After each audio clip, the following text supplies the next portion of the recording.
ನಮಸ್ಕಾರ ಎಲ್ಲರಿಗೂ. Cosma astro ಸೈನ್ಸ್ಗೆ ಸ್ವಾಗತ. ನಮ್ಮ ಚಾನೆಲ್ನ ಸಬ್ಸ್ಕ್ರೈಬ್ ಮಾಡಿ. ಇವತ್ತು ನಾವು ಕಟಕ ರಾಶಿಯವರ ಬಗ್ಗೆ ತಿಳ್ಕೊಳ್ತಾ ಹೋಗೋಣ. ಕಟಕ ರಾಶಿ ಅಥವಾ ಕಟಕ ಲಗ್ನ. ಮೊದಲನೇದಾಗಿ ಕಟಕ ರಾಶಿಯವರು ಇವರು ಗುಡ್ ಲಿಸ್ನರ್ಸ್ ಆಗಿರ್ತಾರೆ. ಯಾರು ಏನಾರು ಹೇಳಿದ್ರೆ ಕೇಳ್ತಾರೆ. ಸೊ ಇವ್ರು ಗುಡ್ ಲಿಸ್ನರ್ಸ್ ಆಗಿರೋದ್ರಿಂದ ಆಬ್ವಿಯಸ್ಲಿ ಅವ್ರು ಗುಡ್ ಸ್ಪೀಕರ್ಸ್ ಕೂಡ ಹೌದು. ಇವರಲ್ಲಿ ಜ್ಞಾನ ಅನ್ನೋದು ತುಂಬಾ ಚೆನ್ನಾಗಿರುತ್ತೆ. ಆಮೇಲೆ ಇವ್ರಿಗೆ ಮನಸ್ಸು ಅನ್ನೋದು ಭಕ್ತಿಯ ಕಡೆ ವಾಲಿರುತ್ತೆ. ಇವರು ಅದನ್ನ ಪ್ರಾಕ್ಟೀಸ್ ಮಾಡ್ತಾ ಹೋಗ್ತಾರ ಇಲ್ವಾ ಅದು ಸೆಕೆಂಡರಿ. ಆದರೆ ಈ ಸ್ಪಿರಿಚುವಲ್ ಇನ್ಕ್ಲಿನೇಷನ್ ಅಂತ ಕರಿತೀವಿ, ಈ ಯೋಗದಲ್ಲಾಗಿರ್ಬೋದು ಅಥವಾ ಧ್ಯಾನದಲ್ಲಾಗಿರ್ಬೋದು ಅಥವಾ ಈ ಮಂತ್ರ ಪಠನೆಲಾಗಿರ್ಬೋದು ಅಥವಾ ಈ ಜ್ಯೋತಿಷ್ಯದಲ್ಲಾಗಿರ್ಬೋದು, ಇವರ ಮನಸ್ಸು ಭಕ್ತಿಯ ಕಡೆ ವಾಲಿರುತ್ತೆ. ಇವ್ರಿಗೆ ಗುರುಭಕ್ತಿ ಅಥವಾ ದೈವ ಭಕ್ತಿ ಅನ್ನೋದು ಇರುತ್ತೆ. ಇದಾದ್ಮೇಲಿಂದ ಇವರು ಬಹಳ ಭಾವನಾತ್ಮಕ ಜೀವಿ. ಅಂದ್ರೆ ಎಲ್ಲಾನು ಮನಸ್ಸಿಗೆ ತಗೋತಾ ಹೋಗ್ತಾರೆ, ಒಳ್ಳೆದಾರು ಆಗಿರ್ಲಿ ಕೆಟ್ಟದಾರು ಆಗಿರ್ಲಿ. ಇದು ಈ ಕಾಲಕ್ಕೆ ಇವರು ಎಲ್ಲಾನು ಮನಸ್ಸಿಗೆ ಹಾಕೊಳ್ಳೋದನ್ನ ಬಿಡಬೇಕು.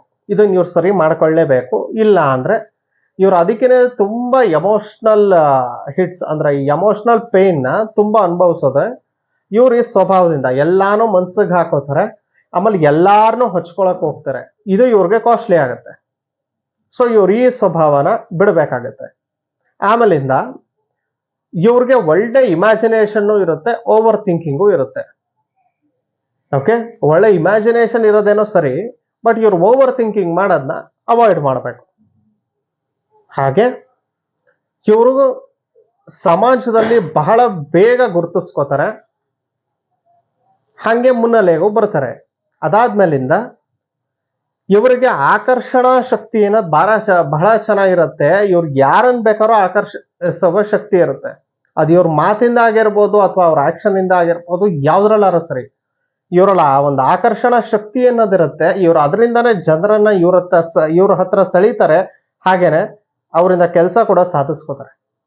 ಮತ್ತೆ ಇವ್ರಿಗೆ ಹಣಕಾಸಿನ ಅಭಿವೃದ್ಧಿಗಾಗಿ ಒಂದು ದೇವಿಯ ಆರಾಧನೆ ಹಾಗೂ ಶಿವನ ಆರಾಧನೆ ಎರಡನ್ನೂ ಮಾಡ್ತಾ ಬರ್ತಾ ಇದ್ರೆ, ಇವರು ಮೊದಲೇ ಭಾವನಾತ್ಮಕ ಜೀವಿ ಆಗಿರೋದ್ರಿಂದ ಮನಸ್ಸು ಕೂಡ ಸ್ಥಿಮಿತಕ್ಕೆ ಬರುತ್ತೆ. ಹಾಗೆ ಹಣಕಾಸಿನಲ್ಲಿ ಕೂಡ ವೃದ್ಧಿನೂ ಆಗತ್ತೆ. ಇದೇ ರೀತಿ ಹೆಚ್ಚಿನ ಮಾಹಿತಿಗಾಗಿ ಕಾಸ್ಮಾ ಆಸ್ಟ್ರೋ ಸೈನ್ಸ್ ನ ಸಬ್ಸ್ಕ್ರೈಬ್ ಮಾಡಿ. ಹಾಗೆ ನಿಮ್ಮ ಸ್ನೇಹಿತರು ಬಂಧುಗಳಲ್ಲಿ ಯಾರು ಕಟಕ ರಾಶಿಯಲ್ಲಿರ್ತಾರೆ ಅವ್ರಿಗೆ ಈ ವಿಡಿಯೋನ ಶೇರ್ ಮಾಡೋದನ್ನ ಮರಿಬೇಡಿ. ಹಾಗೆ ನಿಮ್ ರಾಶಿ ಯಾವುದು ಅನ್ನೋದನ್ನ ಕಮೆಂಟ್ ಬಾಕ್ಸ್ ತಿಳಿಸೋದನ್ನ ಮರಿಬೇಡಿ.